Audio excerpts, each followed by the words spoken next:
Private ಹಾಸ್ಪಿಟ್ಲ್ಗಳಿಗೆ ಹೋಗ್ತೀವಿ, ಅಲ್ಲಿ ನಮಗೆ ಬೇಕಾದಂಥ ಯಾವ ಟ್ರೀಟ್ಮೆಂಟು ಕೊಡೋದಿಲ್ಲ, ಲಕ್ಷಾಂತರ ರೂಪಾಯಿ ಬಿಲ್ ಆಗುತ್ತೆ. ಅದೇ ಗೌರ್ಮೆಂಟ್ ಹಾಸ್ಪಿಟ್ಲಿಗೆ ಬರ್ತೀವಿ, ಇಲ್ಲಿ ಆ ವಾಸನೆ ನಮ್ಮ ಕೈಲಿ ತಡ್ಕೊಳ್ಳೋಕ್ಕಾಗಲ್ಲ, ಅಲ್ಲಿರೋ ಜನಗಳನ್ನ ನೋಡೋಕ್ಕಾಗಲ್ಲ. ಆದರೆ ಅತ್ಯುತ್ತಮವಾದ ಟ್ರೀಟ್ಮೆಂಟ್ ಸಿಗೋವಂಥದ್ದು ಗೌರ್ಮೆಂಟ್ ಹಾಸ್ಪಿಟ್ಲ್ಗಳಲ್ಲೇ. ಯಾಕೆಂದರೆ ಗೌರ್ಮೆಂಟ್ ಹಾಸ್ಪಿಟ್ಲಲ್ಲಿರುವಂಥ ವೈದ್ಯರುಗಳು ಅಥವಾ ಡಾಕ್ಟ್ರುಗಳು ಅದರ ಬಗ್ಗೆ ಸ್ಪೆಷಾಲಿಟಿ ಓದಿರೋರು ಇರ್ತಾರೆ, ಮತ್ತು ಆಗತ್ತೆ ಇಲ್ಲ ಅಂತ ಹೇಳ್ತಾರೆ, ಸುಳ್ಳು ಹೇಳೋಕ್ಕೆ ಹೋಗಲ್ಲ. ಪೇಷಂಟ್ನ ಜಾಸ್ತಿ ಹೊತ್ತಿಟ್ಕೊಂಡು ಅದು ಅವ್ರ ಹತ್ರ ದುಡ್ಡು ಎಳಿಬೇಕು, ಕಮಿಷನ್ ಎಳಿಬೇಕು ಅನ್ನೋದು ಇರೋದಿಲ್ಲ ಅವ್ರ ಹತ್ರ. ಸಮಯ ವೇಸ್ಟ್ ಮಾಡಲ್ಲ. ಈಗ ನನ್ನ ತಂದೆನೇ ನಾನು ಹೆಡ್ ಇಂಜುರಿ ಅಂತ ಕರ್ಕೊಂಡು ಪ್ರೈವೇಟ್ ಹಾಸ್ಪಿಟ್ಲಿಗೆ ಹೋದರೆ 1 ಗಂಟೆ ಅವ್ರು ಇಸ್ಕೊಂಡಿದ್ದಾರೆ. ಅವ್ರ ಹತ್ರ ಒಂದು ಸಣ್ಣ CT ಸ್ಕ್ಯಾನು ಕೂಡ ಮಾಡೋಕ್ಕಾಗಿಲ್ಲ. ಬೇರೆ ಹಾಸ್ಪಿಟ್ಲಿಗೆ ಕಳಿಸ್ತಾರೆ, ಬೇರೆ ಹಾಸ್ಪಿಟ್ಲಲ್ಲಿ ಸ್ಕ್ಯಾನ್ ಮಾಡಿ ಮತ್ತು ವಾಪಸ್ ಕರೆಸ್ತಾರೆ. ಅದು ಕೊಟ್ಟಾರೆ ಆ 1 ಅವರ್ ಪ್ರೊಸೆಸ್ಗೆ ನನಗೆ ಖರ್ಚಾಗೋದು ಹೆಚ್ಚು ಕಮ್ಮಿ 70,000 ರೂಪಾಯಿ. ಇದೇನಕ್ಕೆ ಖರ್ಚು ಮಾಡಿದ್ರಿ ಅಂತ ಕೇಳಿದ್ರೆ ಹೇಳೋಕೆ ಅವ್ರಿಗೆ ಉತ್ತರ ಇಲ್ಲ. GST ಬಿಲ್ ಕೊಡಿ ಅಂದರೆ ಕೊಡೋಕೆ ರೆಡಿ ಇಲ್ಲ ಅವರು. ಆದರೆ ದುಡ್ಡು ಕಟ್ಟಬೇಕಾಗತ್ತೆ. ಗೌರ್ಮೆಂಟ್ ಹಾಸ್ಪಿಟ್ಲಿಗೆ ಬಂದಿದ್ದೀನಿ, 1 ದಿನದಿಂದ ಇದ್ದೀನಿ ಇಲ್ಲಿ. ನನಗೆ ಖರ್ಚಾಗಿರೋದು ಇದುವರೆಗೆ 2,000 ರೂಪಾಯಿ ಮಾತ್ರ. ನಮ್ಮ ಗೌರ್ಮೆಂಟ್ ಹಾಸ್ಪಿಟ್ಲ್ಗಳಲ್ಲಿ ಗೌರ್ಮೆಂಟ್ ವೈದ್ಯರುಗಳು ಯಾರಿರ್ತಾರೆ ಅವರು ಇಡೀ ಜೀವನ ಪೂರ್ತಿ ಬ್ಲ್ಯಾಕ್ ಮಾರ್ಕ್ ಅನ್ಭವಿಸ್ಬಿಡ್ತಾರೆ ತಪ್ಪು ಮಾಡಿದ್ರೆ. ಹಂಗಾಗಿ ಅವರು ತಪ್ಪು ಮಾಡೋದಿಲ್ಲ, ಸುಳ್ಳು ಹೇಳೋದಿಲ್ಲ. ನಾವು ಹೊರಗಡೆ ಯಾವುದೇ ಸಣ್ಣ ಕ್ಲಿನಿಕ್ ಹೋದ್ರೂ ಕೂಡ 500 ರೂಪಾಯಿ 400 ರೂಪಾಯಿ ಕನ್ಸಲ್ಟೇಷನ್ ಫೀಸ್ ಇಲ್ಲದೆ ನಮ್ಮನ್ನು ಅವ್ರು ಮೂಸು ಕೂಡ ನೋಡೋದಿಲ್ಲ.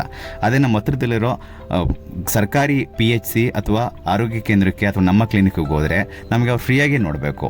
ಅಲ್ಲಿರೋ ಡಾಕ್ಟ್ರು ಸ್ವಲ್ಪ ಅರಗಂಟಾಗಿರ್ತಾರೆ ಅಥವಾ ಸರಿಯಾಗಿ ಸಮಯಕ್ಕೆ ಬರಲ್ಲ, ಓಕೆ ಎಲ್ಲ ಸರಿ. ಆದರೆ ಎಜುಕೇಟೆಡ್ ಆಗಿ ನಾವೇ ಹೋಗಲು ಪ್ರಶ್ನೆ ಮಾಡದೇ ಇದ್ದರೆ ಆ ಡಾಕ್ಟ್ರುಗಳು ಇನ್ನೂ ಕೂಡ ಹಾಳಾಗ್ತಾರೆ ಹೊರತು ಉದ್ಧಾರ ಆಗೋದಿಲ್ಲ. ವ್ಯವಸ್ಥೆ ಸರಿ ಹೋಗಬೇಕು ಅಂತ ಅಂದರೆ ನಮ್ಮ ಇಡೀ ಎಜುಕೇಷನ್ ಫೇಲ್ಯೂರ್ ಆಗಬಾರ್ದು ಅಂದರೆ ನಾವು ಗೌರ್ಮೆಂಟ್ ಹಾಸ್ಪಿಟ್ಲ್ಗಳನ್ನೇ ಬಳಸಬೇಕು. ಈ ನಿಮ್ಮ ಹತ್ರ ಬಂದು ನಿಂತ್ಕೊಳ್ಳಿ, ಕನಿಷ್ಠ ಪಕ್ಷ 1 ನಿಮಿಷಕ್ಕೆ 5 ಆ್ಯಂಬುಲೆನ್ಸ್ಗಳು ಬರ್ತವೆ, 5 ಆ್ಯಂಬುಲೆನ್ಸ್ಗಳು ಹೋಗ್ತವೆ. ಯಾಕೆಂದರೆ ಇಡೀ ದೇಶದಲ್ಲಿ ಶ್ರೇಷ್ಠವಾದ ಹಾಸ್ಪಿಟ್ಲ್ಗಳಿರೋದು ಈ ಕಾಂಪ್ಲೆಕ್ಸಲ್ಲೇ.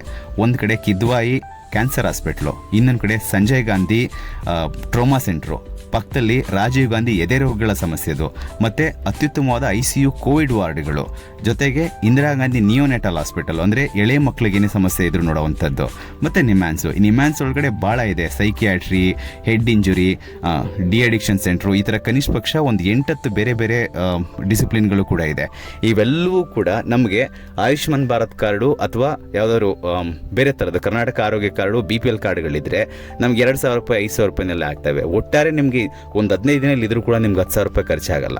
ಪ್ರೈವೇಟ್ ಹಾಸ್ಪಿಟ್ಲಿಗೆ ಹೋಗ್ತೀವಿ, ಚೆನ್ನಾಗಿರುತ್ತೆ, ಚೆನ್ನಾಗಿ ನೋಡ್ತಾರೆ ಅಂತ ಒಂದು ಕಡೆ ದುಡ್ಡು ಕಳ್ಕೊತೀವಿ, ಮನೆಯವ್ರನ್ನೆಲ್ಲ ಬೀದಿಗೂ ತರ್ತೀವಿ, ಮತ್ತು ಅವ್ರು ಬದುಕ್ತಾರೋ ಇಲ್ವೋ ಅನ್ನೋದು ನಮ್ಗೆ ಗೊತ್ತಿಲ್ಲ. ಒಂದಕ್ಕೆ ಇನ್ನೊಂದಕ್ಕೆ ಸಂಬಂಧ ಇಲ್ಲದೆ ಇರೋ ಥರ ಕೆಲಸ ಮಾಡ್ತಾರೆ. ಮತ್ತು ಪ್ರೈವೇಟ್ ಹಾಸ್ಪಿಟ್ಲ್ಗಳಲ್ಲಿ ಕನ್ಸಲ್ಟೇಷನ್ ಅಂತ ಯಾರು ಬರ್ತಾರೆ ಅವರು ಈ ನಿಮ್ಯಾನ್ಸ್ ಅಂತ ಹಾಸ್ಪಿಟ್ಲ್ಗಳಲ್ಲಿ ರೆಗ್ಯುಲರಾಗಿ ಕೆಲಸ ಮಾಡೋ ಗೌರ್ಮೆಂಟ್ ಡಾಕ್ಟ್ರುಗಳು ಅಥವಾ ರೆಸಿಡೆಂಟ್ ಡಾಕ್ಟ್ರುಗಳು, ಸೀನಿಯರ್ ಡಾಕ್ಟ್ರುಗಳ ಕಡೆ ಕೂಡ ಅಲ್ಲಿ ಬರೋದು. ನಾವು ಇದನ್ನು ಅರ್ಥ ಮಾಡ್ಕೋಬೇಕು. ಪ್ರೈವೇಟ್ ಹಾಸ್ಪಿಟ್ಲ್ಗಳನ್ನ ಬಿಟ್ಟು ಇನ್ನು ಮುಂದೆ ಗೌರ್ಮೆಂಟ್ ಹಾಸ್ಪಿಟ್ಲ್ಗಳನ್ನ ಬಳಸಿದ್ರೆ ವ್ಯವಸ್ಥೆ ಇನ್ನೂ ಚೆನ್ನಾಗಾಗುತ್ತೆ. ನಾವು ಅವ್ರನ್ನ ಪ್ರಶ್ನೆ ಮಾಡ್ಬೋದು. ನಾವು ಕಳ್ಕೊಳ್ಳೋದೇನಿಲ್ವಲ್ಲ ಪ್ರಶ್ನೆ ಮಾಡೋದ್ರಿಂದ. ನಮ್ಮಲ್ಲಿ ಏನಾಗೈತೆ ಅನ್ನೋ ಸಾಧಿಸ್ತಾರೆ ಆ ಗೌರ್ಮೆಂಟ್ ಡಾಕ್ಟರ್ಗಳನ್ನ ನಾವು ಪ್ರಶ್ನೆ ಮಾಡಿದ್ರೆ. ನಾನು ಎಲ್ಲ ಪ್ರೈವೇಟ್ ಹಾಸ್ಪಿಟ್ಲ್ಗಳ ಬಗ್ಗೆ ಮಾತಾಡ್ತಾ ಇಲ್ಲ, ನನಗಾಗಿರೋ ಅನುಭವ ಅಷ್ಟೇ ಮಾತಾಡ್ತಾ ಇದ್ದೀನಿ. ನಾನು ಹೋಗಿರೋಂಥ ಹಾಸ್ಪಿಟ್ಲ್ಗಳಲ್ಲಿ ಯಾವ ಸೂಪರ್ ಸ್ಪೆಷಾಲಿಟಿ ಡಾಕ್ಟ್ರುಗಳು ಕೂಡ ಇರೋದಿಲ್ಲ. ಅಲ್ಲಿ ಜನರಲ್ ಫಿಸಿಷಿಯನ್ ಇರ್ತಾರೆ, ಅವರು ಕೂಡ ಹೊರಗಡೆಯಿಂದ ಕನ್ಸಲ್ಟೇಷನ್ನೇ ಮಾಡಿಸ್ತಾರೆ. ಈ ನಿಮ್ಯಾನ್ಸಲ್ಲಿ ಪ್ರಾಕ್ಟೀಸ್ ಮಾಡುವಂಥ ಡಾಕ್ಟ್ರುಗಳನ್ನೇ ಕರೆಸಿ ಒಂದು ಅರ್ಧ ಗಂಟೆ 1 ಗಂಟೆ ದಿನಕ್ಕೆ ಕನ್ಸಲ್ಟೇಷನ್ ಅಂತಷ್ಟೇ ಮಾಡ್ತಾರೆ ಅವರು. ಅವ್ರ ಹತ್ರ ವ್ಯವಸ್ಥೆಗಳೇ ಇರೋದಿಲ್ಲ. ತಮ್ಮಲ್ಲಿ ಸ್ಕ್ಯಾನಿಂಗ್ ಆಗಲಿ, CT ಸ್ಕ್ಯಾನ್ ಆಗಲಿ, MRI ಆಗಲಿ ಆ ಥರದ್ದೆಲ್ಲ ಯಾವುದೂ ಇರೋದಿಲ್ಲ. ಅದೆಲ್ಲವೂ ಕೂಡ ಬೇರೆ ಕಡೆ ಹೇಳ್ತಾರೆ, ಬೇರೆ ಲ್ಯಾಬ್ಗಳಿಗೆ ಹೇಳ್ತಾರೆ. ಒಟ್ಟಾರೆ ಬಿಲ್ಲಲ್ಲಿ ಅವರು ಕಮಿಷನ್ಗಳನ್ನ ತಗೋತಾರೆ. ಆದರೆ ಈ ನಿಮ್ಯಾನ್ಸು ಅಥವಾ ರಾಜೀವ್ ಗಾಂಧಿ ಹೃದ್ರೋಗ ಸಮಸ್ಯೆಗಳದು ಅಥವಾ ಇಂದಿರಾ ಗಾಂಧಿ ನಿಯೋನೆಟಲ್ ಎಳೆ ಮಕ್ಕಳ ಆಸ್ಪತ್ರೆಗಳಂಥ ಜಾಗಗಳಲ್ಲಿ ನಮಗೆ ಯಾವ ಟ್ರೀಟ್ಮೆಂಟ್ ಬೇಕು, ಯಾವ ಟ್ರೀಟ್ಮೆಂಟ್ ಬೇಡ ಅದು ಅವ್ರು ಸ್ಪಷ್ಟವಾಗಿ ಗೊತ್ತಿರುತ್ತೆ.